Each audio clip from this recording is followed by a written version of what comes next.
This is part 2 of our video where we were doing a solving trigonometric equations by factoring question. We have gone so far and did all of the factoring, right? We have solved partially. We've gotten it down to a point where we have cosine x equals 5 and cosine x equals plus and minus 1 over root 2.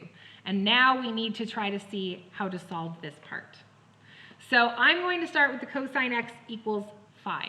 So first thing I always do is look at the graphs. So I'm going to look at the graph for cosine. We are trying to figure out what angle we used to get an answer of 5. Well, this graph is really only helpful for ones, zeros, and negative ones. Otherwise, I usually look at the triangles, and I would try to see if I have a triangle that has a side length of 5. And unfortunately, none of these are a 5. So that poses a little problem, right?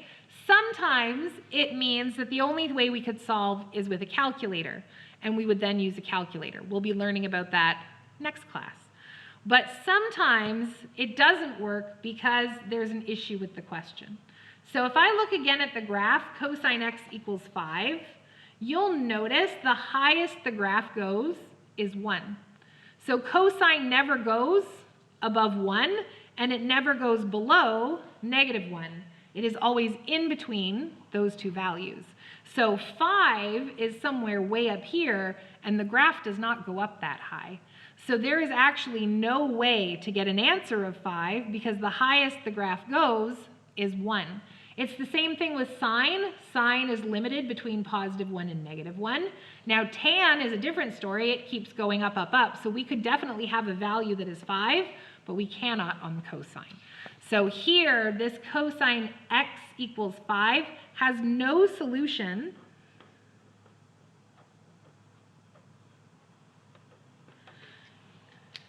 And I'm going to make a little note to myself that the graph cannot go above 1.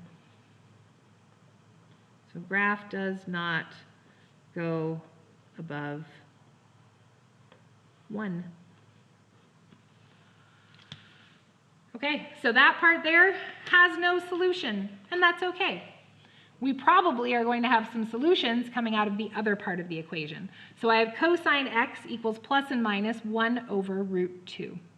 So for this one, same thing. I am going to take a look at the graph of cosine. Is there a way for me to figure out where it's at 1/2?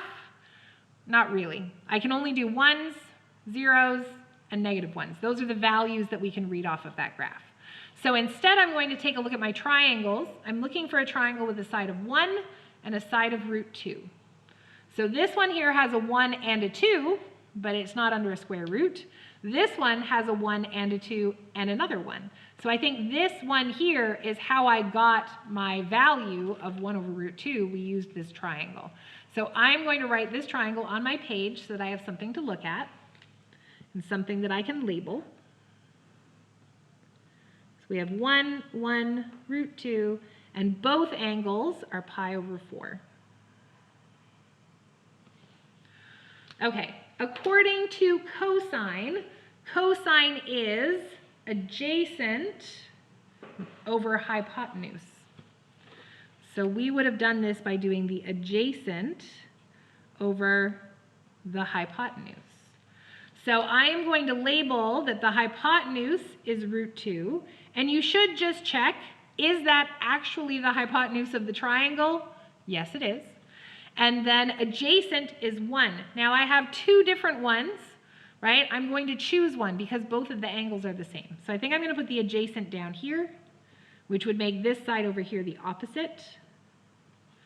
And then I find my angle by looking at what is across from the opposite. Across from the opposite is pi over 4. So in order to get 1 over root 2, we calculated cosine of pi over 4. So I'm going to say here that cosine of x equals plus and minus cosine of pi over 4, right? 1 over root 2 is cosine of pi over 4. That is how we got that number. Okay, Now, I don't like that it is plus and minus, so I'm actually going to split it up into the two. So I'm going to say we have cos x equals positive cos of pi over 4. And then I'm going to do cos x is negative cos of pi over 4. All right, let's start with the positive. So cos x equals cos of pi over 4. So to get that 1 over root 2, we did cosine of pi over 4. Now that means that x should equal pi over 4, right? That x is just going to equal pi over 4. Cos x equals cos of pi over 4. However, I know from experience and from looking at the graph and from working with exact values, there are actually two possible answers that will give me this. One of them is absolutely just that cos of x is cos of pi over 4. However, if I look at my identities, I'm looking at cosine. I do notice that there are a couple here that are positive. So this one is negative cos x. I don't want that. This one is negative cos x. I don't want that. We want the positive one. Ooh, this one is positive cos x. So positive cos x is the same as cosine of 2 pi minus that angle, right? This one here is also positive cos x, but I don't want a negative angle, so we're going to ignore that one for now. We're not going to use any of the ones that involve the negative angles. But this one here says that positive cosine would come from 2 pi minus the angle.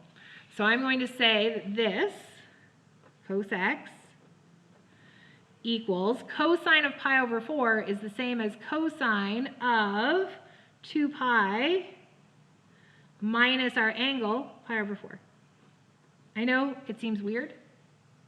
Once you get the hang of it, it's not that bad. All right, that means that x either equals pi over 4 or x equals 2 pi minus pi over 4.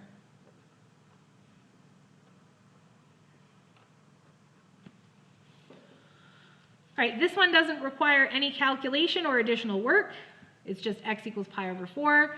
This one here, I need to get a common denominator. A good common denominator would be 4. Right now, that 2 pi is over 1. I would have to multiply it by 4 to get 8 pi over 4, and then take away 1 pi over 4, which is 7 pi over 4. All right, so I have two answers so far. X could be pi over 4, or x could be 7 pi over 4. Putting that into our original equation should give me 0. Okay?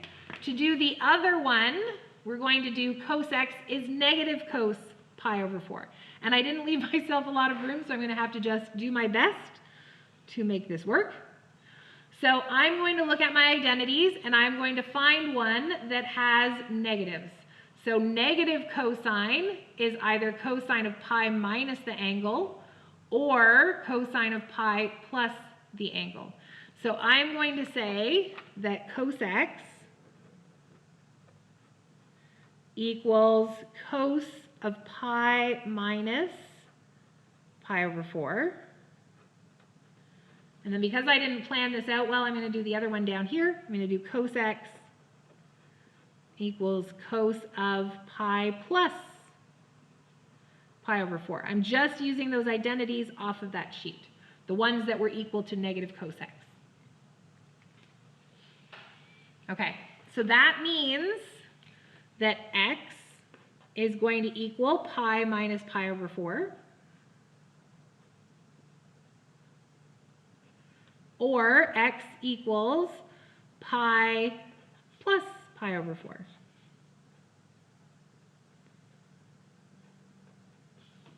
And then all I'm going to do is calculate. So I'm going to get a common denominator. I think a good denominator would be 4.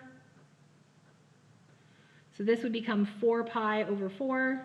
Take away 1 pi over 4, which is 3 pi over 4. All right, and then here, this is pi over 1, so this is going to be 4 pi over 4 plus pi over 4, which gives me 5 pi over 4.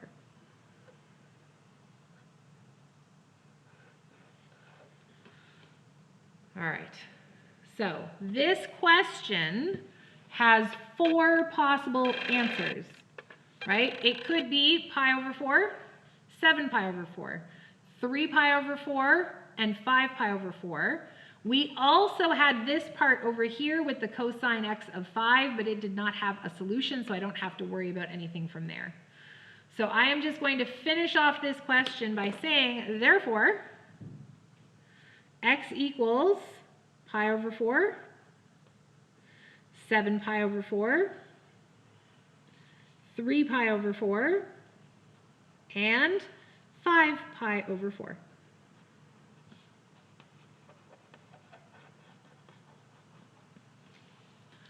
Okay, and that's going to do it for our lesson today on solving trigonometric equations by factoring.